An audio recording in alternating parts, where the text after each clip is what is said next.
So in the last video I showed how we structured the page, structured the router, and how we've at the very high level gone and created our first page. And in this video I'm going to just dive down all the way through the component hierarchy to show how the world page is then taken and broken up into smaller pieces and built. So start here, and we're displaying a value we get here called the world data, and this is a function we'll go and get world data, and basically what this does is we've passed in some properties.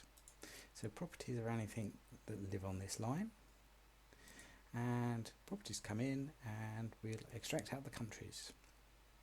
Then we've got a function that goes into the countries and extracts the minimum and maximum value from their event count.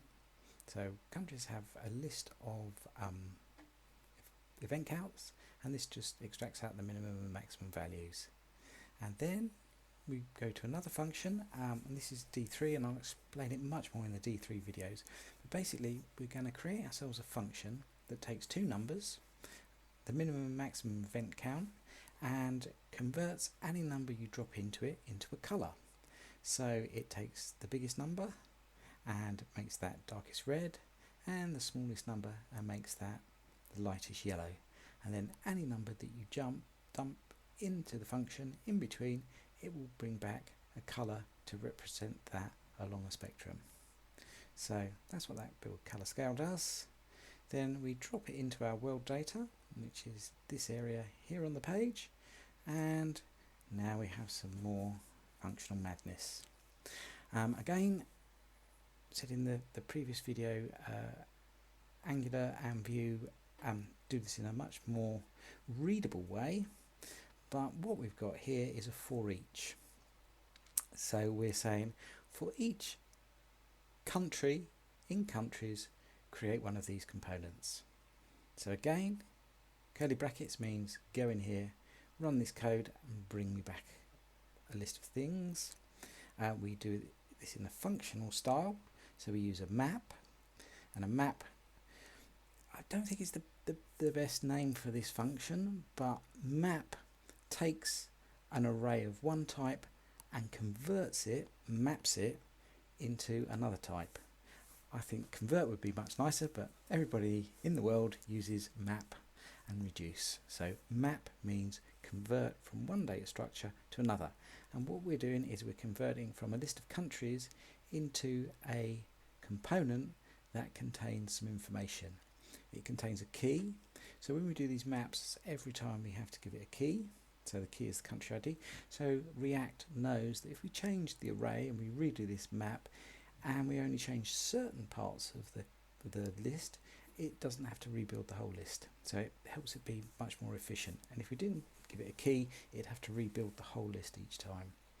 Pass in the country for it to display, and the color scale, which is this function here that draws the different colors based upon the numbers. And then for each of those, remembering that the funky green stuff is another function, country overview, and here we have our country overview function which draws this box here. And I'll just go into how this is built, because there's some extra features of React that are happening inside of here. So we've got our standard function called country overview, pass in some properties, the country and the color scale.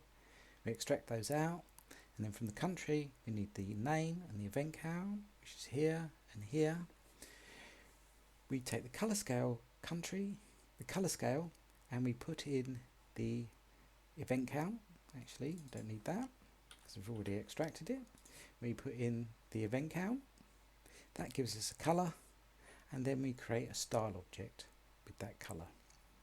Now what we're going to talk about quite a lot here is how React handles CSS, and unfortunately the React CSS story is not as good as some of the other libraries. Like I say, I've been doing Vue for the last 2 years, and they have a much nicer way of doing CSS in a single file. But we don't have the ability to do that with React, so there's a number of different ways we can deal with CSS. The first way up here is we can just import a CSS file. Now, I put all my CSS files in a common directory. Back in the day, I used to put them beside this file, so for every file we had here, there'd be two files, one for the component, one for the CSS. Very messy with Visual Studio Code. In other IDEs, it will group them together for you, but Visual Studio Code, I've never found it to be able to do that very well for me, so I stick them all in their own CSS directory. So there's every time I use a bit of CSS, and if we go into it, it's just a plain old CSS file, and I like plain old CSS files. Again, because I name everything on the outer function a class name, so everything is prepended with a class name, so it displays this as an inline block. However, there's lots more ways of dealing with CSS, and one that comes pre-packaged with the component library is to use a CSS in JS, as they call it. So basically it's some functions that generate CSS and inject them into our app. And the way this works with Material UI is they give us a function called makeStyles here, and we pass a function into it and it gives us a function back. And the clever thing about this is the function we pass in gets itself passed in the theme, and the theme is the thing that gives it all these colours. And the idea behind a theme file is you just change the theme file and all the colours and the layout changes. So we take in the theme file and we give back an object that has a property called indicator with a font size of extra small, and the left padding is whatever spacing we get from the theme times 2. So with different themes you can have different spacing, so it's a consolidated way of managing the CSS in your application. And so if my spacing is 8 pixels and I suddenly decide I want 10, I just change it in one place, and then everything that depends on spacing will change automatically. So that we put a function that takes a property into a function that returns an object that gives us a function, and then we use that function, use styles down here, and because it's got the word use in front of it, it's one of these hooks. So if this ever gave back a different value, it would refire off all these and then change the visualization. So somewhere else, if I was to change the theme spacing value, then all the components that depend upon that would all redisplay themselves. So use styles gives us back an object called classes, and what we do is with classes down here we say this span has the class name of indicator, and React we can't use class equals, we have to use class name. It's just a Reacty thing. So this particular piece here will have the style of extra small and a spacing of 2, so it just gives double the spacing there. So that's how that works. And lastly, we've got another bit here, another way of working with styling is to actually change the style. So down here we've got the style of the span, and that equals an object with the word colour in, and React will take that colour, which is here, so this gives us a colour, and this is just shorthand of saying colour property is, see, the colour property equals the colour value. It's just a shorthand way of doing that, and the colour value is a hex value that we get, we drop in the event count, and it gives us a value back, red, yellow, or somewhere in between, and we put that colour into this style, and then React will then go and apply that individual style to each of these items here. So in a nutshell, that's some of the different ways you can work with CSS and styles.